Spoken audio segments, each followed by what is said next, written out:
I come from a country of roads, a place called the United States of America, where the roads tie together 3,000 miles of desert and mountain and valley.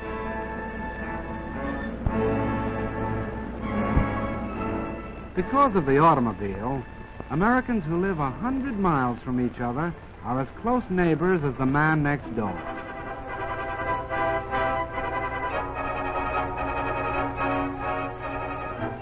Long before my time, the look of the landscape was already changing.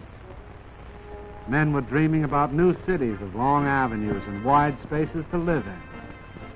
These cities were planned. They were even built. But in miniature, only. Because this dream, like every other dream of a free people, was threatened, the men of my country went to war.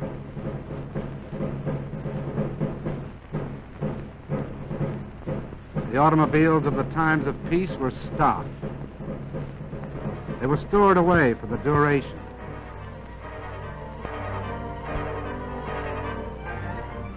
A new kind of army mule on wheels was needed to keep up with the motor divisions that took to the highway. And that's what I was going to be.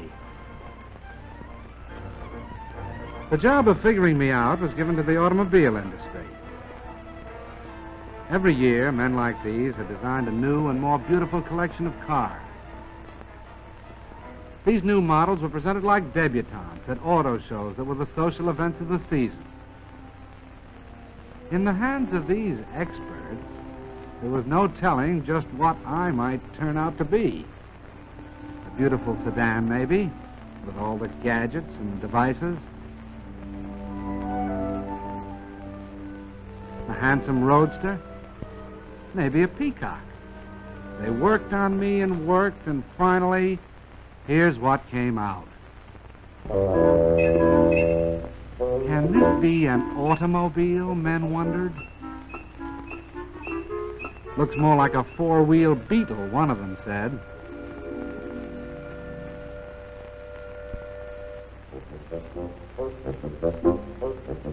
No, I wasn't too proud of myself back there at the start when the Army first looked me over. Then they sent me out on the road. They tried to drown my motor, but my ignition was set too high for that.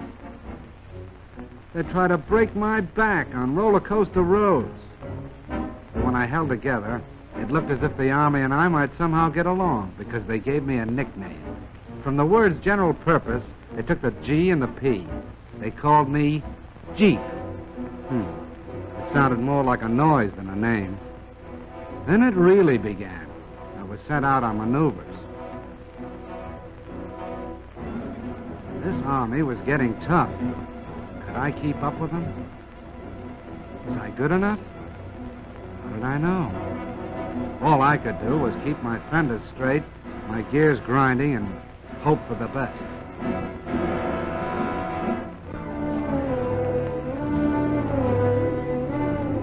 And the things they asked me to do, like rivers, for instance. I had to be light enough to cross water in my own canvas tarpaulin. Lucky I didn't weigh more than 2,200 pounds.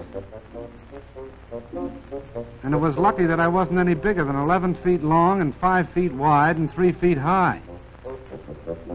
Because when the outfit took to the air, they expected me to go right along with them.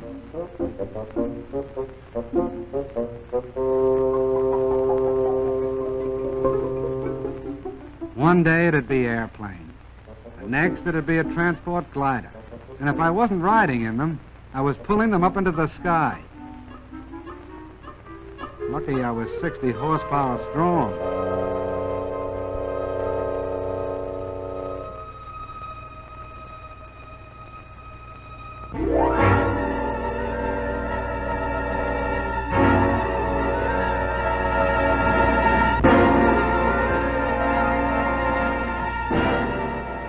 The Army was getting tougher, preparing itself for the big offensives that were coming. And I had to get tougher to keep up. I'll say one thing. No matter what they asked me to do, pull cannon, break my own road through the underbrush, or keep moving at better than 70 miles an hour, it was no worse than what my driver was ready to do himself. The American soldier and I got along fine, like a good rider and a horse. We got to be pals.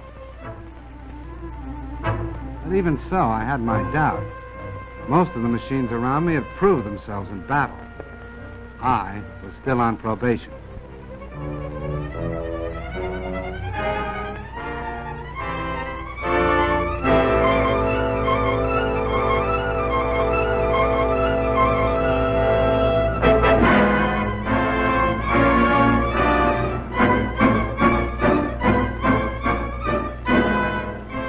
I did about everything a machine could do to stick with that army.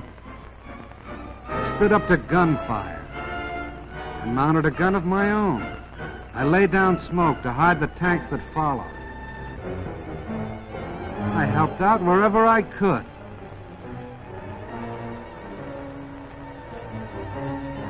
I even learned how to splash across rivers.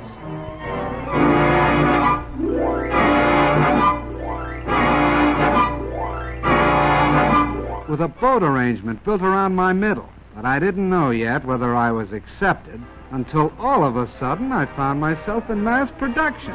It meant only one thing. I was a success. I was getting turned out 1 every 2 minutes. 30 Jeeps an hour. What do you think of that? All of a sudden, I found that I was a popular kind of character. I was marching right up there in front with the band. I was meeting movie stars, and we went out driving together. We sold war bonds right down the streets of Washington, D.C. itself. I was a success. I got all set to go traveling. They credited me up for shipment overseas to do the job I was built for.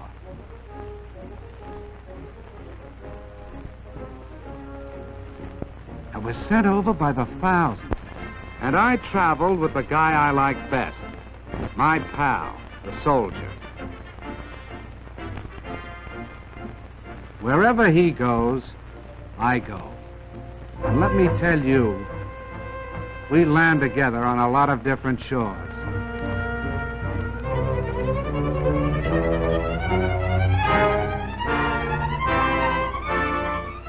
I went to work in the South Sea Islands.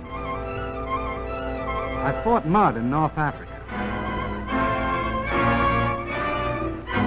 I went sightseeing in Egypt. And in China, I teamed up with General Stilwell, with General Chennault and his Flying Tigers.